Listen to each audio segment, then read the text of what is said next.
नमस्कार. गावरान तडका या यूट्यूब चॅनलवरती तुम्हा सगळ्यांचं अगदी मनापासून स्वागत आहे. तर आज आपल्याला लोणचं करायचं आहे कैरीचं, तेही आंबट गोड तिखट अशा पद्धतीने. तर मी इथे कैऱ्या घेतल्यात, स्वच्छ धुवून घेतल्यात, धुवून कपड्याने पुसून घेतल्यात आणि फॅन खाली ठेवल्यात. कारण थोडाफार जर ओलावा असला ना तर तो सुकून जातो, त्याच्यामुळे आपल्याला लोणच्यामध्ये हलकंही पाणी नको आहे अजिबातसुद्धा. त्याच्यामुळे ह्या छान अशा फडक्याने पुसून घ्यायच्यात किंवा मग फॅन खाली ठेवायच्यात, त्या सुकल्या जातात. त्यानंतर ना असा अडकित्ता असतो कैरी कापायचा, त्याने कैऱ्या कट करून घ्यायच्यात. अशा प्रकारे कट करून घ्यायच्यात. जास्त मोठ्याही नाही ठेवायच्या किंवा जास्त बारीकही नाही ठेवायच्या. हे बघा तुम्हाला दाखवल्याप्रमाणे अशा कट करायच्यात. आणि त्यानंतर ना त्याच्यामध्ये जी कुळी असते ना ती काढून टाकायची आपल्याला, ती ठेवायची नाही आहे, नाही तर मग लोणचं आपलं खराब होईल. ती कुळी काढायची आणि त्याला जर कुठे कचरा लागलेला असेल, कारण कधी कधी काय होतं ना, एखादी कुळी काळी पडलेली असते, मग त्याचं सगळं काळं लागतं कैरीला, ते सुद्धा असेल ना तर कचरा वगैरे तर तो पुसून घ्यायचा आहे स्वच्छ कपड्याने कॉटनच्या. आणि हे सगळं आता कट करून घेते. हे बघा एवढं हा जो टोप आहे ना तेवढा टोपभर ह्या कैऱ्याचे तुकडे आहेत, पण ते एका टोपात बसल्या नाही म्हणून मी परातीमध्ये सुद्धा घेतल्यात. तर ह्या स्वच्छ पुसून वगैरे घेतल्यात मी. आता ह्याच्यामध्ये आपल्याला हळद आणि मीठ टाकायचे. तर ह्या जवळपास 6 किलो कैऱ्या आहेत.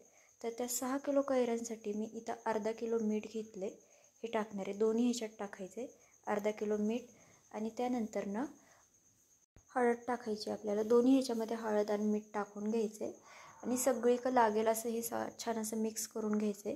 लक्षात ठेवायचं आहे जो टोप आपण घेणार आहे, टोप किंवा भांडं जे काही, ते सुद्धा पूर्णपणे कोरडं पाहिजे. अजिबात कुठंही पाण्याचा अंश नको आहे आपल्याला, नाहीतर आपलं लोणचं खराब होणार.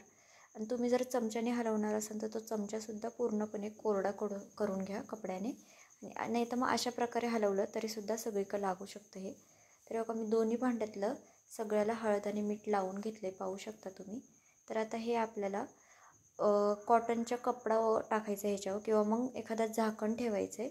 तर मी हे सोमवारी संध्याकाळी हळद आणि मीठ लावले आणि मंगळवारी संध्याकाळी आपल्याला ह्याला जे काही पाणी सुटतं ना ते नंतर ना आपल्याला ह्याच्यातलं काढायचं आहे. एक दिवस पूर्ण आपल्याला हे असंच ठेवायचं आहे, म्हणजे हळद मिठाला छान असं पाणी सुटतं आहे, पाहू शकता तुम्ही पाणी सुटलेलं आपल्या हळद मिठाला. आता हे एकतर कॉटनच्या कपड्यावरती नाहीतर मग ताट वगैरे असं काही असेल ना तर त्याच्यामध्ये एक एक करून नीट असे ठेवायचेत आपल्याला. आणि फॅन खाली नाहीतर मग तुम्ही उन्हामध्ये ठेवा. फॅन खाली जर ठेवणार असेल तर 24 तास ह्या कैऱ्या आपल्याला वाळवून घ्यायच्यात फॅन खाली चांगल्या. नाहीतर उन्हात जर ठेवणार असेल तर 5 ते 6 तास उन्हात ठेवलं तरीसुद्धा चालेल. तर पाहू शकता मी आता एक कॉटनचा कपडा घेतला आहे, त्याच्यावरती सगळ्या कैऱ्या काढून घेते आणि नीट अशा लावून घेते, म्हणजे छान अशा सुकतील त्या. कैऱ्यांची बाजू जी आहे ना अशी पुढची बाजू वरच करायची, म्हणजे त्या नीट सुकल्या जातील. तेव्हा अशा प्रकारे. आणि कैऱ्यांमध्ये अगदी हळद आणि मीठ पूर्णपणे गेलेले आहे, अशा बघू शकता तुम्ही कैऱ्या हलक्या हलक्या दबतात आहेत. तर आता हे चांगलं वाळून द्यायचं आहे आपल्याला. ह्याला पाण्याचा वगैरे पाण्यापासून फक्त लांब ठेवा. पाहू शकता तुम्ही आपल्या हळद मिठाला किती पाणी सुटलं आहे, एवढं पाणी सुटलं आहे. आता हे पाणी टाकून द्यायचं आहे आपल्याला आणि छान असं वाळून घ्यायचं आहे फॅन खाली. तर हे वाळून झाल्याच्या नंतर ना आपण आता लोणचं तयार करायला घेऊया. मी इथे मेथीदाणे घेतलेत, 25 ग्रॅम मेथीदाणे घेतलेत मी. तुम्हाला हवं असेल तर तुम्ही मेथीचे प्रमाण कमी जास्त करू शकता तुमच्यानुसार. तर हे आपल्याला भाजून घ्यायचे आहेत, खूप जास्तही भाजायचे नाही आहेत, अशा प्रकारे भाजून घ्यायचे आहेत. तर आता हे काढून घ्यायचे आहेत. त्यानंतर नाही तर खडे मसाले घेतलेत, दालचिनी, लवंग आणि काळी मिरी घेतली, 7-7 ग्रॅम घेतलेत मी सगळं, 7-7 ग्रॅम.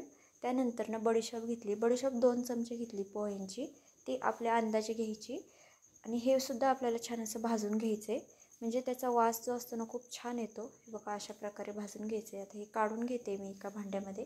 त्यानंतर ना त्याच भांड्यात अर्धी पळी तेल टाकायचं आहे, अर्धी ते 1 पळी तेल टाका. त्यानंतर ना त्याच्यात हिंग टाकायचं आहे, खडा हिंग जे असते ना ते टाकायचे आणि ते छान फुलेपर्यंत आपल्याला तळून घ्यायचे. कारण की तसं जर आपण वाटायला गेलं की ते वाटलं जाणार नाही, त्याच्यामुळे हे छान असं फुलेपर्यंत तळून घ्यायचं आहे आणि त्यानंतर ना आपल्याला हे वाटायचं आहे. खरंच तुम्ही एकदा अशा प्रकारे लोणचं करून बघा, खूप छान होतं चवीला. आता हे बघा जे आपण वाटून घेतलेले ना जे भाजून घेतलेले आहे ना ते सगळं वाटून घ्यायचं आहे.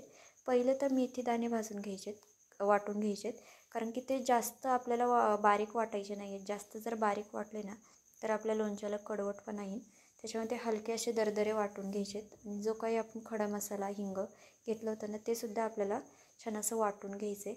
त्यानंतर मी इथे तेल ठेवलेलं, 1 किलोला थोडंसं जास्त तेल आहे इथं.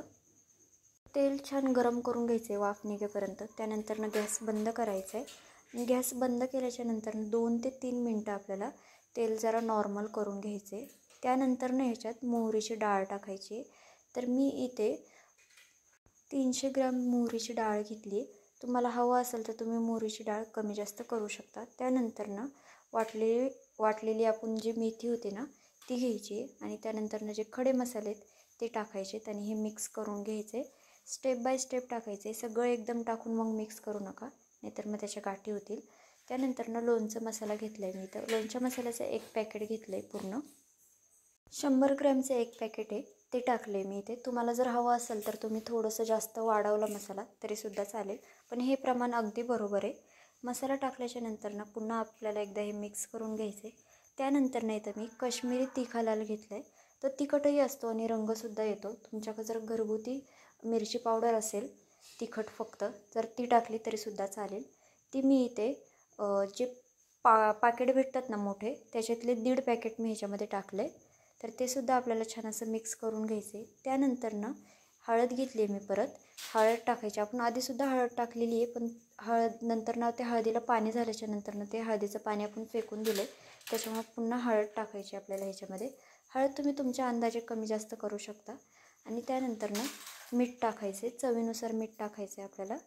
मीठ टाकल्याच्या नंतरही आपल्याला हे मिक्स करून घ्यायचं आहे छान.